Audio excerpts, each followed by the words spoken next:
ನೋಡಪ್ಪ, ಕೋರ್ಟ್ನಲ್ಲಿ ಇತ್ಯರ್ಥ ಆಗಿದೆ. CBI ಕೊಟ್ಟಿತ್ತು ಅದನ್ನು. ಸೌಜನ್ಯ ಕೇಸ್ ಇದೆಯಲ್ಲ, CBI ಕೊಟ್ಟಿತ್ತು. ಈಗ ಅವ್ರ ಪೇರೆಂಟ್ಸು ಅವರೆಲ್ಲ ಬೇರೆಯವರೆಲ್ಲ ಅದನ್ನು ಮರು ತನಿಖೆ ಆಗಬೇಕು ಅಂತ ಇದ್ದಾರೆ. ಅದು ಲೀಗಲಾಗಿ ಏನು ಮಾಡಬೇಕು ಅಂತಕ್ಕಂಥದ್ದನ್ನು ವಿಚಾರ ಮಾಡಿ ನೋಡೋಣ ಏನು ಕ್ರಮ ತಗೋಬೇಕು. ಬಿಕಾಸ್ ಯು ಹ್ಯಾವ್ ಟು ನನಗೆ ಗೊತ್ತಿರೋ ಮಟ್ಟಿಗೆ ನಾನು ಆ್ಯಸ್ ಎ ಲಾಯರ್ ಹೇಳ್ತಾ ಇದ್ದೀನಿ, ಅಪೀಲ್ ಆಗಬೇಕಾಗತ್ತೆ, ಹೈಕೋರ್ಟಿಗೆ ಅಪೀಲ್ ಆಗಬೇಕು.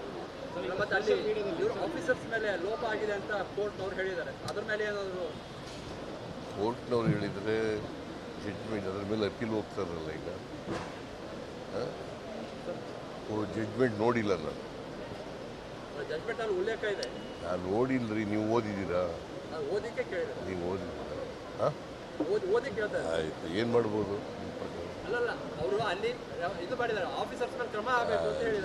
ಹೇಳಿದರೆ ನೋಡೋಣ. ನಾನು ನೋಡಿಲ್ಲ ಜಡ್ಜ್ಮೆಂಟ್, ನಾವು ಓದಿಲ್ಲ. ಬಟ್ ಜಡ್ಜ್ಮೆಂಟ್ ಕಾಪಿ ನನಗೆ ಕೊಟ್ಟಿದ್ದಾರೆ, ತಗೊಬಂದು ನಾನು ಓದ್ತೀನಿ.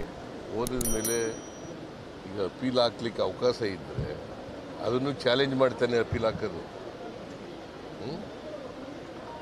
ಲೋಯರ್ ಕೋರ್ಟ್ನಲ್ಲಿ ಏನು ಕೊಟ್ಟಿದ್ದಾರೆ ಅದ್ರ ವಿರುದ್ಧವಾಗಿ ತಾನೇ ಅಪೀಲ್ ಹಾಕೋದು.